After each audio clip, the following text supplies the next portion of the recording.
So, like, I would like to concede poverty as the cause of crime to you guys, just for the purpose of going forward, and ask you. Not because it's right. But I would like to no, I mean, clearly we're right, because you've not been able to provide any sort of alternate explanation, and you've said a bunch of things that are entirely consistent with the commonsensical, extremely well-established correlation between... Well, first of all, correlation doesn't equal causation.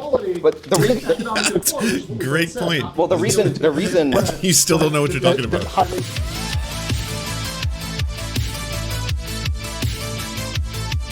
All right, everybody. We're going to watch the Ben Burgis debate, since everyone seems to be in debate mood today. All right, ladies and gentlemen, welcome to our final panel for the day. Very excited for this one. It is on systemic racism among the police in particular. With that, we're going to jump right into it with our first, you could say, sub-question. In particular, first, Dr. Ben Burgis had asked if we could just get a definition that everybody would hopefully agree on with regards to what systemic racism is, and then we'll jump into the rest of the questions as well. The floor is all yours. Thank you so much, gentlemen. All right. So I think when people talk about systemic racism, they usually mean one of two things or a combination of them. One is the P plus P definition, prejudice plus power, people in positions of power having and acting on conscious or unconscious racial prejudice. So that could apply in policing to, cops having such prejudice or other people at various points in the criminal justice system. But I think also it often just means any kind of unjustly caused widespread disparity, which doesn't necessarily have to involve intention by anybody. It could just be like you have certain realities that existed at the time in the early 60s when America stopped being officially an apartheid country, and those haven't really been fixed yet, and so you have predictably disparate outcomes. And I think both are real and both are problems, but it is probably important to make that distinction. You want to? Yeah, I mean, I can go next if you'd like. Go ahead. Yeah, I mostly agree with Dr. Ben Burgis's example. I think that systemic racism, to give a very broad and simple definition, is simply the outcome of the systems that exist in our nation and our world when they are racially biased in one way or the other. If a certain group seems to be getting kind of shit on by the system, or if a certain group is getting by better on the system, then that would be some type of racial bias or systemic racism. Okay, well, I guess we're already going to start off with a disagreement, because I don't think simply an outcome I don't think that's what systemic racism, if it creates a disparate outcome, because sometimes disparate outcomes can exist outside of just of systems. I mean, you could have the most equitable, fair laws on the books, but you could still have disparate outcomes. I mean, I don't think that's a good definition of a systemic racism. I think intent is important. I think the actual substance of the policy is important. I don't think the outcome is the most important metric when you're talking about systemically racist institutions or laws or anything like that. Yeah, I mean, I'm on the same side with him. That means I literally, physically, and emotionally agree with him.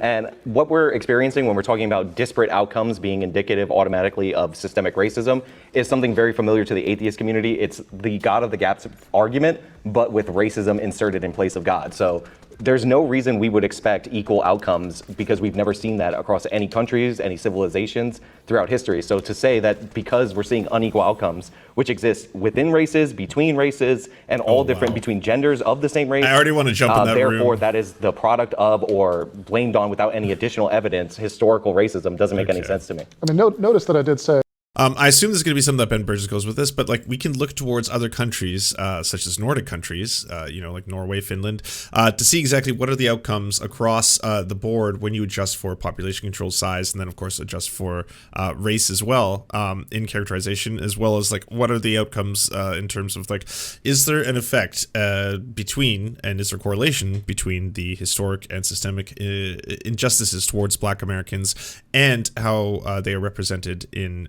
crime statistics. Right away, you can compare those two things. What is Nuance Bro's deal? Nuance Bro is perfectly balanced and centered. He is not a Democrat or Republican. He is an enlightened centrist in every way, shape, and form.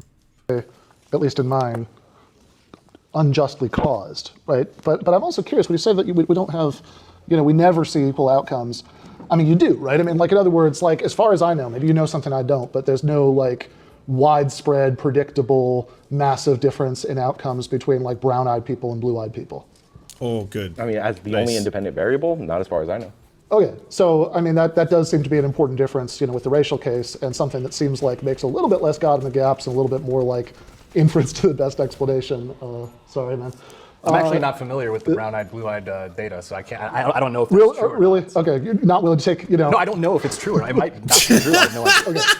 All right. Well, let's assume for the sake of argument that blue, brown. Do you have data on that? I do not have. Okay, data. so you're just assuming. Yeah, Okay. I am assuming. I don't think I'm taking a big risk. Yeah, but I am assuming and that, also that you do it's not just have arbitrary. The point is massive it's differences in arbitrary. outcome like you have racially between brown-eyed, blue-eyed people. If you can find otherwise, I'll be fascinated. to hear If there is a difference, how do you explain that difference, though? I would be shocked if there was a difference, and if there was a difference, then yeah, I would have no idea. I think that we'd have to start investigating that. But one reason why I would have no idea is we don't have an elephant in the room, like it being the case one generation ago that we had tons of laws discriminating against, whatever eye color, would be equivalent to non-white people in this scenario.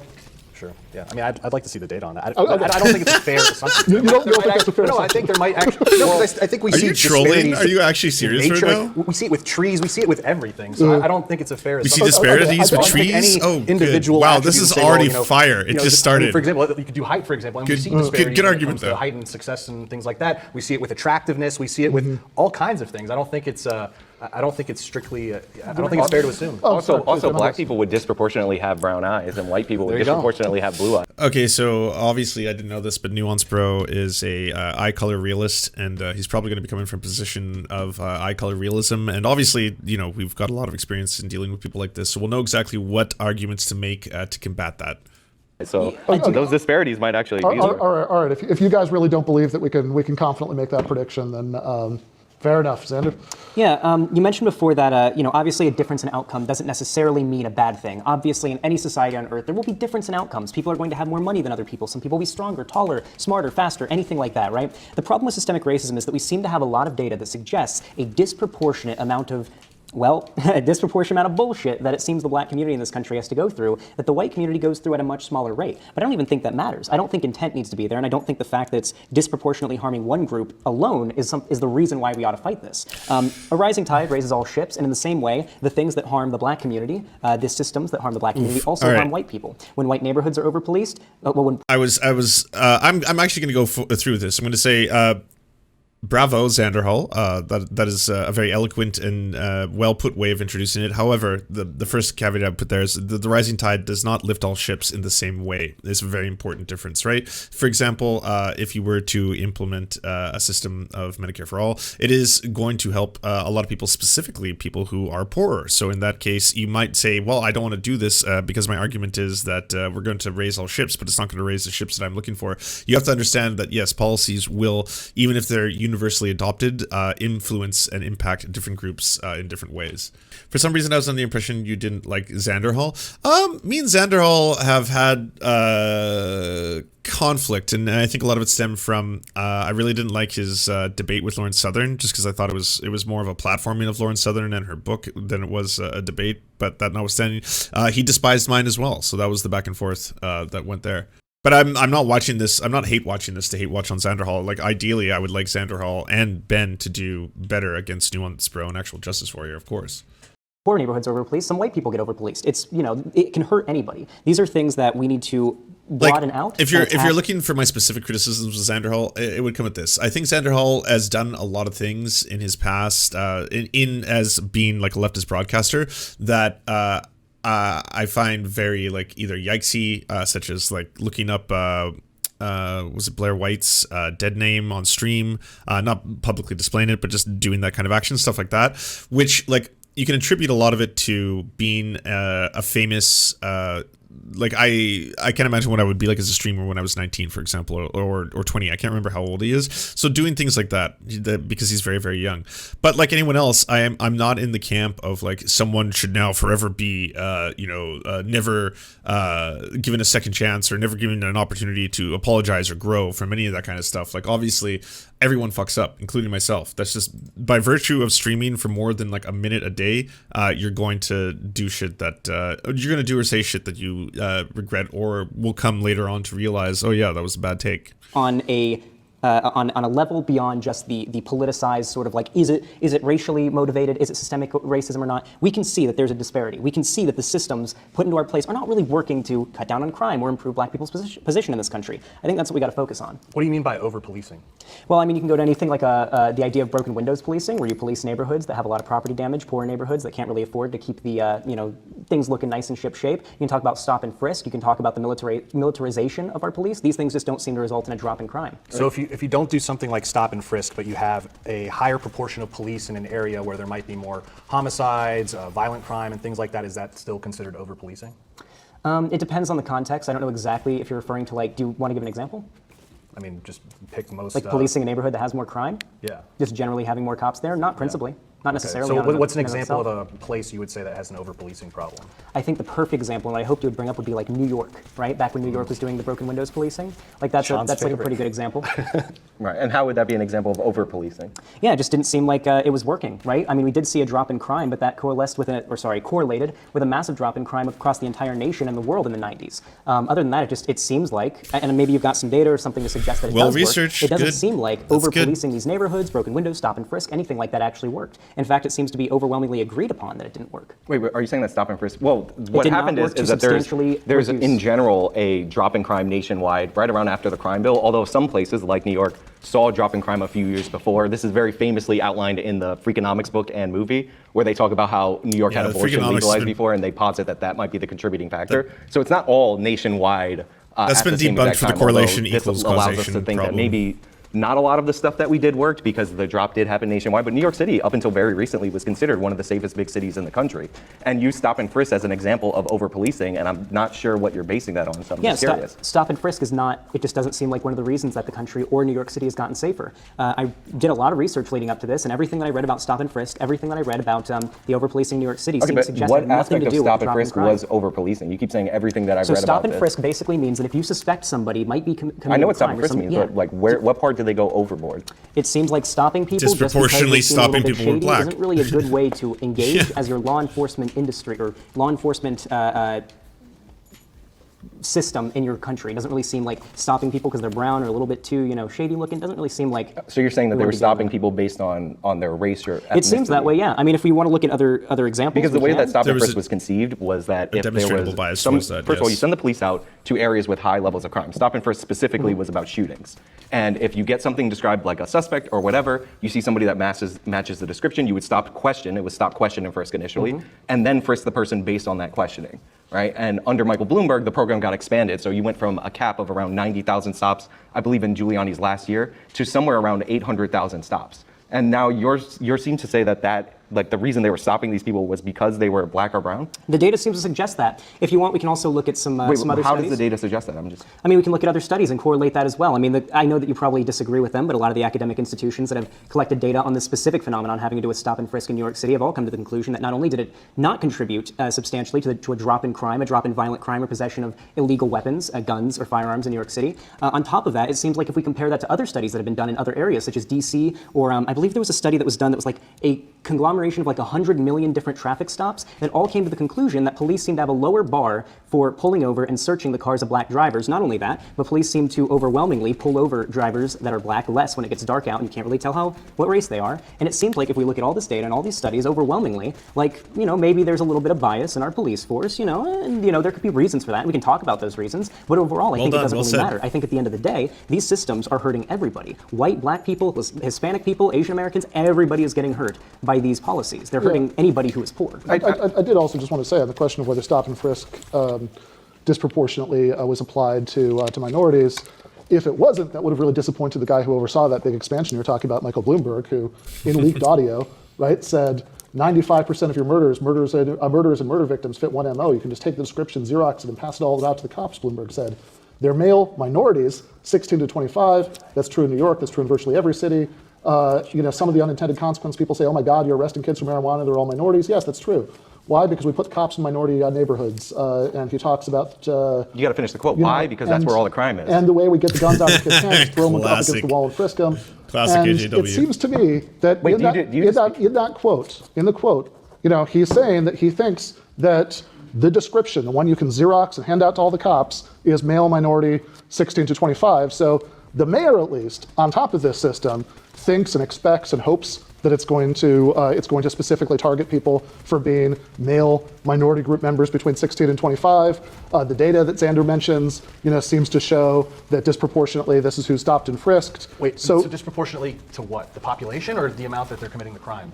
Well, I mean, I think that racial groups. maybe you can tell me specifically, what you were looking at. You were the one who referred to it, Xander. But I think that I would say, certainly I know on other issues, like shootings, I know that that there really isn't a correlation between like neighborhoods where there are police shootings and neighborhoods where there's been a higher rate of violent crime. There was a study I know, Minneapolis Star Tribune in 2018 looked at like 18 years of data and showed that there really wasn't one. There seems to be a lot of other evidence that a lot of other police practices can't really be reduced to that.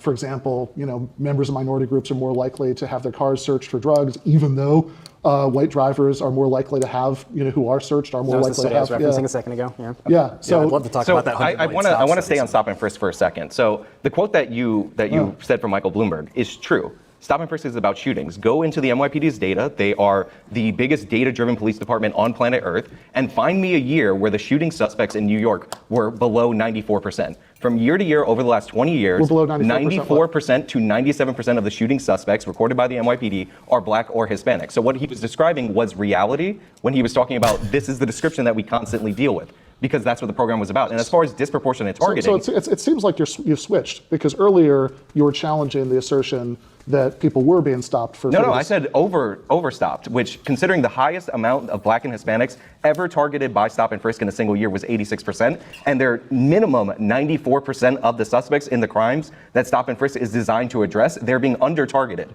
By the percentage. But you were not, to be clear, because it really sounded like a minute ago you were challenging the claim. You were not, to be clear. For fitting this general description. No, they're not being stopped for that. The NYPD operates on a CompStat system. So if they're not being stopped for that, then no, they're not being over-targeted based on their race. Crime as a little bit of arrest rates or stop rates in proportion to population is the most worthless statistic ever. If you're getting disproportionate crime, you would expect disproportionate stops. I'm not talking about statistics. I'm talking about the confession from the mayor. You said earlier, you're shifting the goalposts to over-targeting. No, the mayor wasn't confessing. What you said earlier was, oh, wait a second, you think people were stopped, for being minorities? And it seems to me that in a leaked confession, he is saying that he hopes that's how his massive expansion of the program is going to work out. He was describing how the program works. That's why I said you should finish the quote, because the end of the quote was him saying why, because that's who's committing all the crime. This is based on the numbers. The NYPD sends cops to areas because they use the CompStat system, which maps crimes based on reports geographically.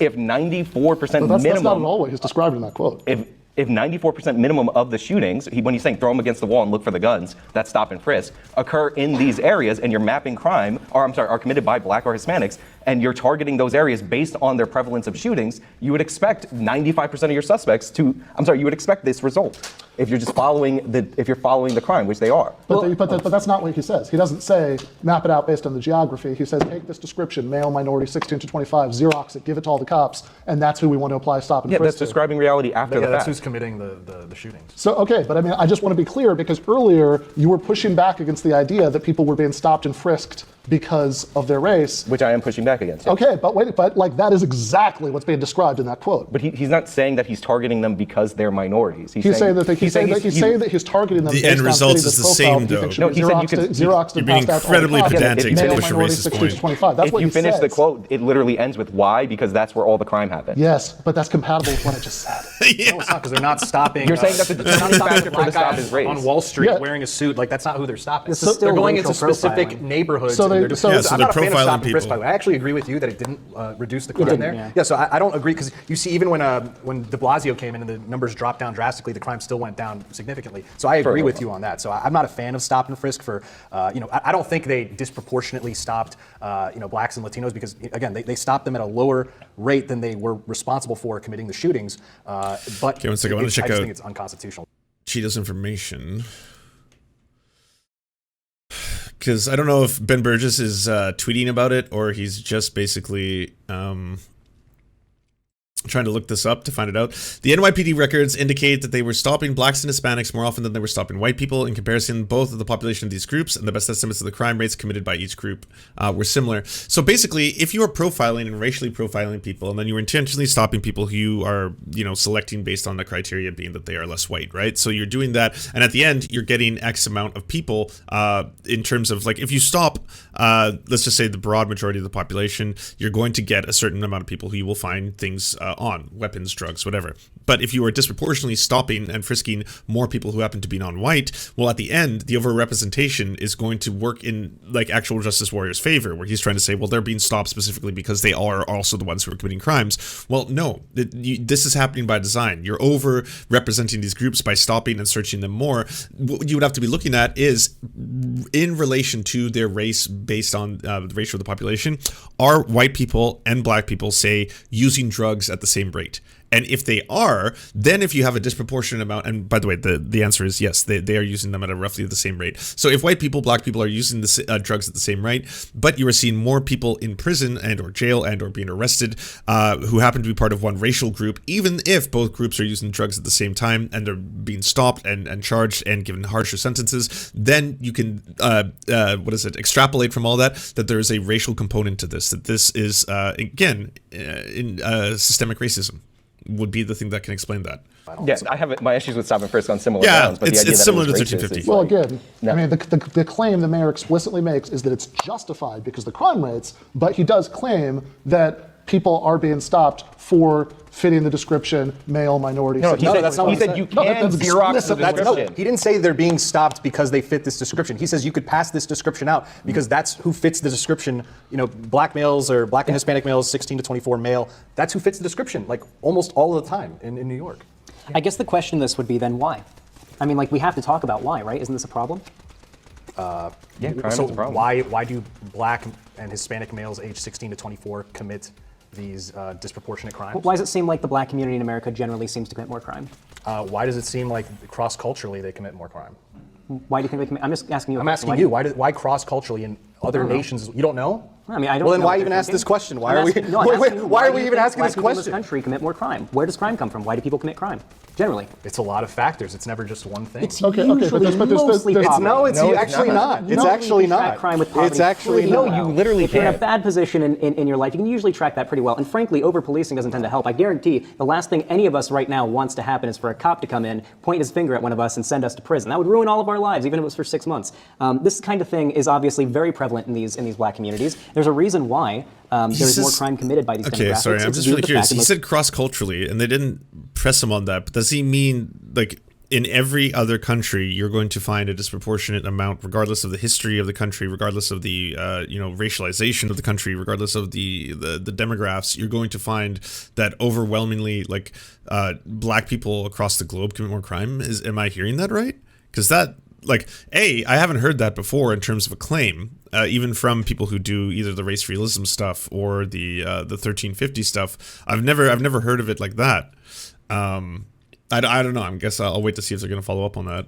These demographics are living in much lower income areas. That's usually where you're going to means see more crime. I ethnicity. think there's a root Okay. to that problem that we can talk about. But I mean, I'm curious if you disagree with that as a broader statement in and of itself. No, I think you got it backwards for the most part. It's that crime causes poverty rather than poverty causing No, that's- crime. Yeah, for sure. That is most definitely not true. So I have Yeah, a question. that's If crime stopped absurd. so well with poverty, then why in the 1950s was the black homicide rate going down as compared to the 1960s if their incomes were going up?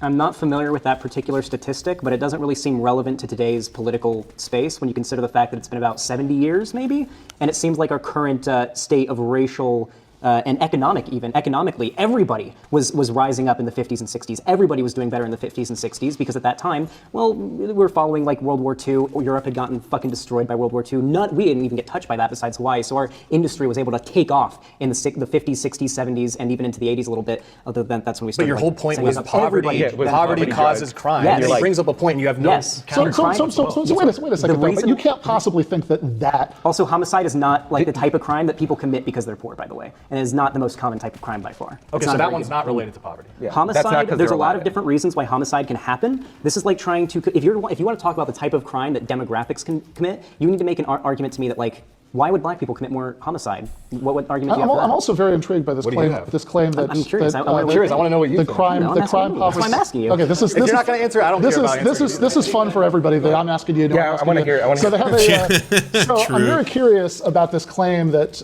crime causes poverty more than the other way around. I think that poverty, not necessarily absolute poverty. I think especially if we're looking at international comparisons, but I think really, poverty in the context of economic inequality, poverty alongside riches. I think that does produce crime. I think that there are, ethnic groups in the United States that have very low crime rates now, but had much higher crime rates, when members of that group, were likely to be very poor, because they're recent immigrants, et cetera.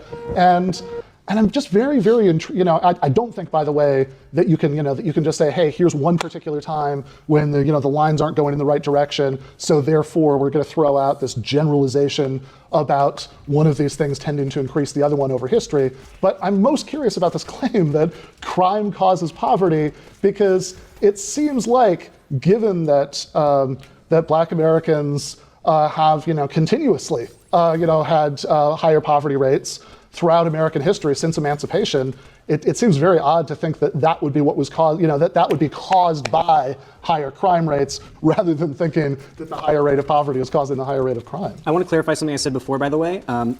Correcting some lefty misinformation. I didn't, when I said that it was poverty causing crime, I meant to say wealth inequality. Yes, it is from the impoverished side of that, but wealth inequality seems to contribute more to to crime than just poverty.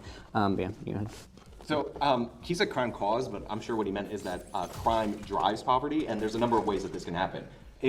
First of all, you need a basis of rule of law in order to have a successful economic system. So if you have constantly people stealing and violating other people's property rights, that makes it far less secure to invest in those areas. If you're in an area that is more likely to be vandalized by riots or more likely to be stolen from, insurance premiums are higher. This is why we constantly see in a lot of these poorer areas or ghetto stores, what we end up seeing is higher prices but lower profit margins, because the cost of doing business in these areas is significantly higher. On top of that, if you're deciding who you're going to lend to, I know a lot of you want to talk about the effects of redlining because that's like a go-to topic, but these are the exact same effects that you described from redlining that are happening in these high crime areas. Nobody wants to lend money for a far less secure investment if people are just going to steal and put this place out of business, or if they're going to riot over somebody dying and burn the place down. This all ends up adding into the cost. There's a very good study about the effect of the LA riots, and essentially it took them about 10 years to get those neighborhoods back to where they were before the riots. And that was back in the 1990s. So let's say 1992, I forgot exactly when. Correct me, nerds, in the chat of the live stream. To 2002, and that's just them getting back to 1992 levels in those areas. So yeah, you're creating long-term consequences by allowing criminality to go on unchallenged in a lot of these areas. So if we have pretty straightforward stories in both directions, here's how crime can cause, poverty. Here's how poverty can cause crime, and we're comparing the explanation to see which one is simpler, which one makes more sense. I would say that one very relevant difference is that if you're saying, hey, how is it that you start out with a higher poverty rate, if you think that that's explanatorily primary rather than the crime, that's really easy to answer, right? Why is it that you have a higher poverty rate among people who, up until less than 60 years ago, were legally on the books, discriminated against in numerous ways that kept people in very low wage? Also, by the way, I know they're not going to use this, but if your honest belief is that poverty doesn't cause crime and that crime itself causes poverty, then wouldn't you want to approach that from a perspective of okay, well, then if that's the way you genuinely believe about it, how exactly does that correlate? How does that, what is the trickle down effect? Where does it start? Does the crime itself make the community impoverished, or how does one build wealth? How does anybody accrue wealth? How do you track for the difference between the median wealth of a white family and a black family? How historically do you accrue wealth generationally between family members? Usually it's through the acquisition of a house, and getting a loan for a house is very, very difficult if you fall into a handful of things, whether it be socioeconomic factors and also, yes, racial factors as well. Jobs, etc. Not a mystery. Poverty among everybody tends to, there is upward mobility, but tends to perpetuate itself intergenerationally. That's very easy to understand. Whereas if you think that the explanatorily primary thing is the crime, not the poverty, then I think you really do owe us an explanation. What is it that's causing this higher crime rate? Where does it come from?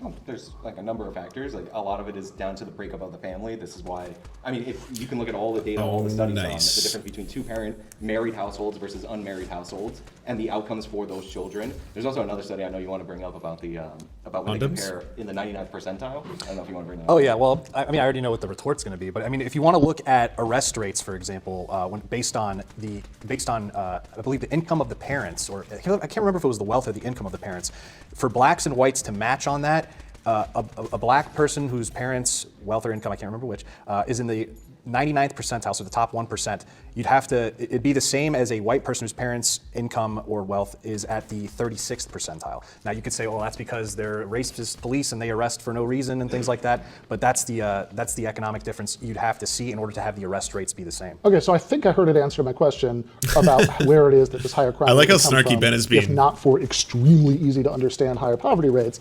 And that answer was, I don't know, lower rates of marriage, higher rates of There's a lot of cultural. Well, okay, there might be a lot of reasons, but that's the one that we heard, and I think it's important to take a minute on it, because I think any fair reading of the evidence on this would show that poverty causes people to have a higher, to have more trouble, keeping together relationships, much more than the other way around. But they had higher rates of marriage when they were poor than they do now. Yeah, and you think there's no other social change in the United States that would be relevant to why that would be the case? Wait, but that's that's your point. You brought up the point that it's like, oh, it's the economic hard times that result. It's like, wait, but people think they're doing better economically than they were back in the era of Jim Crow. Why do you think that the black community is starting to, I guess, forego more nuclear families? Why do you think it's starting to How come come around? you never give any explanations? I'm asking a question. I'm curious. Do you have an explanation? If I were to guess, it would probably have something to do with a combination of culture and policing. Yeah, I'd say that a lot of black men being incarcerated probably has a lot to do with it, and I think another part of it would be culture. Yeah, I think that there is sort of a culture in the black community, mostly informed by racism, the racism that the black community's had to face that has had these results, and I think it's bad. I think it's a cyclical problem. I think it's in hand with both the over-policing of poorer areas, which typically tend to be black, the school-to-prison pipeline, which we could get into, the tendency, I mean, obviously we know that police, there was actually a really interesting investigation that the DOJ did on the Ferguson Police Department, where they found that the bar for even investigating or for like stopping or checking like or giving a ticket, even if you stop somebody, gave them a ticket or a warning, if it was the cop's discretion, if the person who they pulled over was black, the cop was overwhelmingly more likely to give them a ticket instead of a warning. Simple stuff like that seems to kind of contribute to these problems significantly. If we want to talk about solutions, what's the median age of white people versus black people in Ferguson? Probably, I'd say the average black person age would probably be like somewhere mid-early 20s, and older white people probably, usually, and younger people tend to commit crime. Do you think younger black people or older white people are more likely to commit crimes? I'm just curious. Probably younger people in general. Overwhelmingly. Do you think that's a problem, though? Also that's also a problem we can talk about. If you want to talk about the problem, our problems with men, and especially young men being incarcerated, that's a great problem to talk about. Our entire prison system is completely broken. It is not one that is conducive to a rehabilitative lifestyle. Every single person I've ever talked to who has any experience with prison tells me that anyone who goes in there like a petty minor league criminal comes out a bigger criminal than they were when they went in. Nobody gets by in prison without committing more crime and getting involved with bad people. This is just not the way that we want to dissuade demographics. I like this new Xander. It's cyclical. I don't know if it's a more mature Xander, but he seems very well researched on this topic. This accounted for that. On top of that, no, it isn't. I've read the Department of Justice report. I didn't just cite factoids from it. No, they have a it accounts significantly for that. older population. On top of that, Ferguson is not an island. They're an area that has one of the few grocery stores in the small town over there, so people are driving in and getting pulled over. So the idea that it's 67% black, yet 85% of the population of the people getting tickets are black, therefore racism. It accounts for population. Again, you didn't listen to what he just said before. Would be nice if they were an island in the middle of the sea, but people drive into Ferguson that don't live in Ferguson, especially since Ferguson has the grocery store that a lot of these little towns around it don't have. Wait. So what difference does that make to what I said? Driving in and getting pulled Because over? you're accounting for the population of Ferguson and not the areas around that go into Ferguson. But that does not change the fact that police I would not engage in what seems to be racial profiling. I would regardless. not expect in a town of 67% black population, where the median age is 20 years younger than the white population, on its own, to have any equivalency in any type of ticketing or anything like that. Let alone the fact that the people driving through Ferguson don't, by law, have to live in Ferguson. So the people who are coming into the area, the demographics of the area tell you nothing about that. You're talking about people being pulled over. So we got to talk about who's driving in. This is east of St. Louis. You think people ever drive the 16 miles from East St. Louis to Ferguson? And then get pulled over? Maybe that adds into who's getting pulled over? Of course it adds into who's going through there, but it doesn't contribute to who police are choosing to pull over. Obviously, in total numbers, if we look at total numbers, black people are going to get pulled over more. Though per capita, it seems like they overwhelmingly select black people. Again, per capita is accounting for the population in Ferguson. You're not accounting for per the people capita that of those that were pulled over, for those that were on the road that the police stopped. Yeah, not only they commit more crimes. That's still racial profiling. No, what do you mean racial profiling? Hold on, it sure sounded like the stat. I want to make two notes. One is, we'll come to you, Ben, because it's been a while since we've heard from you, and then Sean, your mic is, if you're able to, you might even just have to speak louder. It could be that the battery's unexpectedly low. Oh my God. They said that. But it goes back to that old adage, like they're arresting them because they're the ones committing the crimes. And even like they never seem to, either they brush it off or they don't want to respond to it directly when someone says, but what about the fact that they're disproportionately being stopped? Or what if we correct, say, for the amount of times that the individuals themselves committed crimes, such as drug use. So, white and black people use it at the same rates, and yet we have an overrepresentation of black people being arrested for nonviolent drug offenses, being given larger sentences, harsher sentences. Like, how do you respond to that if you can't explain it through, well, there seems to be a bias in the judicial system itself? He was making Adam and Sitch cringe, if I remember. Well, he was on a panel with Adam and Sitch, and it wasn't actual Justice Warrior. It was someone else who was calling into it, who was talking about, who wanted to start bringing up IQs, and like that was one of those few Sitch moments where Sitch was just like, why are you talking about IQ? Like, this has nothing to do with anything. Well, I was going to ask Xander a question in any case. You want me to do that while we're doing this? Yeah, sure.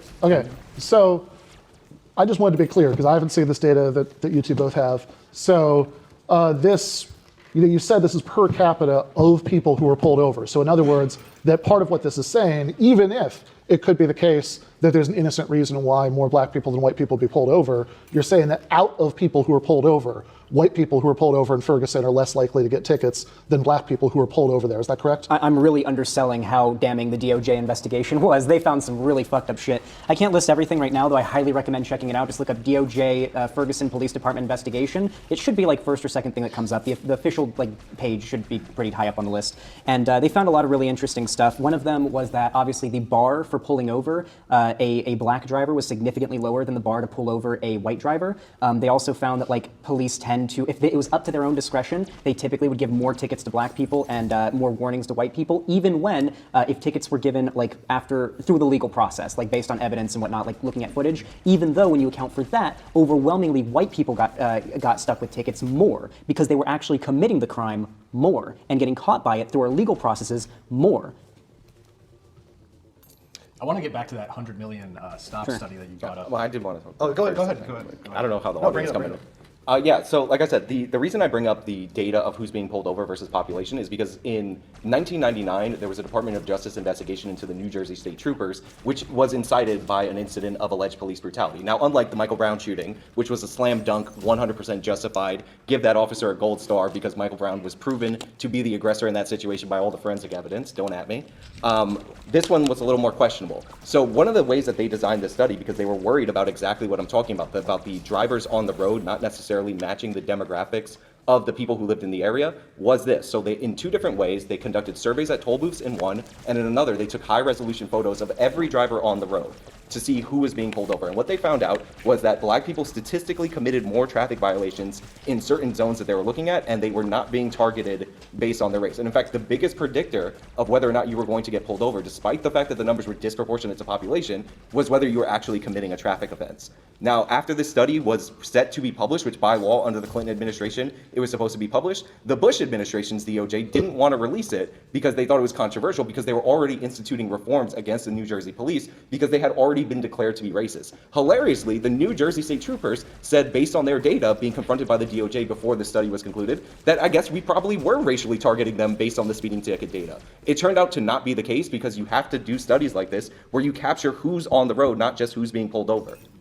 I was 4 years old during the Clinton administration, so I'll leave that one to Ben Burgis. Man, you know how to hurt a guy. All right. I'm sorry. Yeah, I was actually hoping to go back to the earlier claim that if the crime comes before the poverty, that so we need to look for some alternate thing at the end of this chain of causation to start the higher crime rate. What is it? And I heard there were numerous things, but the only specific thing I heard was about marriage rates. And what I wanted to know is if it was the case that it was already true that there was a difference in white and black crime rates at a time when there was much less of a difference in white and black marriage rates. Yeah, I prefer if we go back to what he just brought up, so you guys could address that. To this study that I no, that's like I never heard of the New Jersey Turnpike study? I'm not familiar with the New Jersey Turnpike study, no. So I mean, I'm not going to like I have nothing to say about this, but like I think that this is a little bit more relevant to the sort of bigger picture of what we're talking about than this particular study. So there's a multitude of different things that can drive crime, and like desperation, like when you're in desperate straits of poverty, has been one. But as James Q. Wilson, who has written a lot on criminal justice, has outlined, the idea that we're committing crime to meet our basic needs, like back in the day when we were like literally versus starving. It really kind of changed in like the 20th century because we had abundance due to the Industrial Revolution. So like you can say poverty like correlates with crime, and like I said, I like to say that it drives crime because crime drives poverty because it's not the only cause of it. But I know you like to say that doesn't necessarily I make can't it see true. there are instances obviously where desperation is created by poverty, and that can drive crime the other way. By the way, some like definitely not a leftist source, but if you wanted a reference to the concept of dramatic inequality leading to crime itself, you can look at things like the International Monetary Fund, who usually put that into calculation when they are in fact investing into areas. So that's not like a leftist publication by any by any means. In fact, I think most leftists would be opposed to the IMF. It's pretty fashy. Why does he keep doing that? He refuses to ever engage with the points. Just says no you. Yeah, there seems to be a lot of circular logic, right? That thing where they're just going in circles based on like, hey, by the way, I've got this one study that proves this one thing, and I'm not going to directly address what you're talking about, so we can bring up this other point. That is possible. But that's not what either of us were talking about. Wait, can I ask a question? Do you think, I mean, obviously we see that there's a very disproportionate amount of crime and poverty for the black community here in America. Do you think the black community was impoverished first or committing crime first here in America? They were poor, but they're northern blacks before the end of slavery, because we're going to talk about slavery at some point, did have higher homicide rates than northern whites even then. So like, and also much higher poverty rates even then. But like, I every time I get into a criminal justice debate, you always get rates. bogged down on the crime poverty thing. So like, I would like to concede poverty as the cause of crime to you guys, just for the purpose of going forward, and ask you. Not because it's right. But I would like to no, I mean, clearly we're right because you've not been able to provide any sort of alternate explanation, and you've said a bunch of things that are entirely consistent with the commonsensical, extremely well-established correlation between. Well, first of all, correlation doesn't equal causation. But the reason, Great point. well, the reason You still don't know what you're talking about. That poverty coinciding with relative wealth is something that does seem to lead to higher. Well, first of all, demographics in poverty, in similar poverty, don't commit crimes at the same rates. But the reason I want to move on from that is because even if we accept the premise that poverty is the cause of crime, the idea that you address crime by addressing poverty is what's called the underlying cause fallacy. There's nothing to say that is the most efficient way to deal with this dramatically different homicide rates. If you can incarcerate and deter people from committing these homicides on the policing level, then you don't have to like do all these abstract wealth redistributions. One day we're gonna arrest poverty and set all these Aladdins who are just committing. If you have a view of the world where people who want to do something about poverty in order to do something about crime think we can arrest poverty, or you think it's super abstract, then yeah, I understand a little bit. In the hopes that will have some trickle down effect on crime. I think that we are. I think that there are a fair amount of things that I think. But I think there's evidence that higher wages, when wages are socialist audio, that lowers recidivism rate even for people who've already committed crimes. I think that there are things like establishing preschool programs and after-school programs that seem to have a low effect. I think even expanding access to healthcare seems to have a lower crime rate. And actually, the carceral solution does not seem to have worked out that well. There's really not a lot of evidence that we're getting much bang for our buck in terms of the crime rate from these ridiculous prison sentences. Sure, I'm not even disputing that poverty has an effect on crime. It's just I don't think it's the most important factor. But I think we're also getting away. Hold on. I want to ask one question. Oh, sure. Okay, so yeah, it is the most important factor. Your basic argument is that people in poverty are more prone to crime, right? And therefore, we should have different types of interventions not related to the criminal justice system, right? In order to deal with the poverty, their underlying issue, or whatever. I think there are cases where fixing the underlying issue doesn't fix the effect. I don't think this is one. And that we're like over-policing the poor and all that. Okay. I think it depends what you mean by over-policing. I think that there's a more militarized style of policing that tends to be applied to poor neighborhoods. in general, which I think basically in the 1970s, rather than expanding the Great Society, go further in the direction of social democracy, I think there was essentially a political decision that it would be both politically Can't and literally hear you, Ben. to just focus. Your mic's gone. Gonna have to speak up, Ben. Expanding the carceral state. Oh, and there we go. really what we should be talking about is reversing that. I completely agree with what Xander said at the beginning about how while I do think that racial disparities in various aspects of the criminal justice system are a result of America's bad racial history, and I do think that some of it, even like traffic stop disparities, narrow it as it gets darker, is pretty hard to explain other than by racial prejudice. But I also don't think that's the most important part of the problem. I think if we had an underclass of people living in poor neighborhoods, being subject to more militarized policing, having worse outcomes in every way, having higher crime rates, and there were exactly demographically correct proportions of them who were black and white, I don't think that would be justice. I think that we need to do the kinds of things Xander was talking about earlier to help everyone who's in that situation. I got some suggestions there, by the way. First one, complete federal legalization of marijuana. First one would absolutely help everybody. I've gone on this rant a million times, and I'll go on it again. Everybody is hurt by marijuana not being federally legalized, okay? Every one of you is harmed by this, okay? Especially Also, the black community. We all know the black community has been criminal over, records police for possession of marijuana for a very long time. for It's true. nonviolent marijuana Even though black offenses. people don't use marijuana at a higher rate than white people do, I assure you, I smoke more weed than anybody, okay? I love it. Yeah, and I think federally legalizing that would be a big deal. Right now, if you are an aspiring black dispensary owner, even in like California or Colorado, places where it's legal, you can't get a loan from a bank until marijuana is federally legalized. So you have to already have the capital to put down the investment to start that dispensary because you can't go to a bank. Very simple things like that that literally help everybody would be great. I mean, even prison reform would be massive. There are white people in prison. There are tons of people in prison right now that aren't just black that would absolutely benefit. What do you mean by prison reform?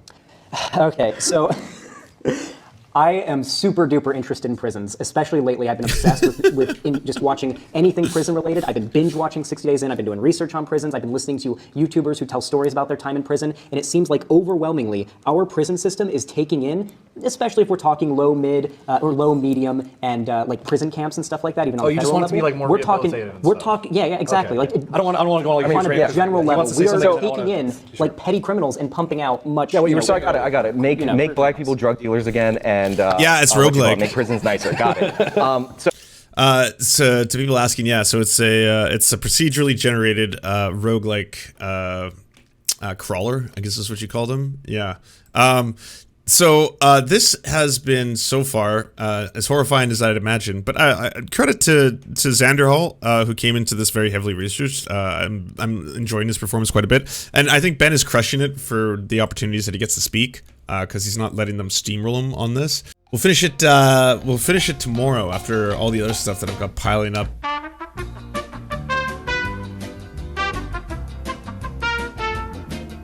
Do you enjoy the Serfs but prefer not to have to use your eyeballs? Many are saying this. Well, we've got the solution for you. It's the Serf Times in podcast form, available on most major podcasting networks now. If you enjoy it, please consider leaving a good review and feedback because it really helps the show out, apparently, and it's free, just like the podcast. To our gods, Xander Corvus and Peyton L. Just, we beseech thee to smite down our enemies. To our monarch, Tom Spiker, we are but your humble court jesters, here to amuse you. To our lords, Trevor R., we give thanks for this spit of land for us to eke out this meager existence. To our knights, Merid, Cheryl Alvarez, Ruby Kelly, Ellie Leslie, Alex P., Brandon, Words Greenwood, Nate, that one guy, Hagbird Celine, Matthew Scarborough, Stellar Vision, Ariane McCarthy, Daniel Sutton, Coulter Smith, Val 9000, Jenna Tall, Quiet 185, Anna Loves Riley, Omni, Riley and Anna, Poodlehawk, The Tim Caucus, Multi Mondi, Trevor Yanis, Lemmy 101, Anthropophojak, Cern 42, Catherine, Radical Maniac, Ramon Acosta, Nkosin, Violent Orchard, Sophie Baby, Political Puppy, Andreas Chiringuito, Zach Christensen, Josh Mickelson, Todd Buckingham, and Todd Lajeunesse. We raise our flag in a veil, and we salute you, our friends.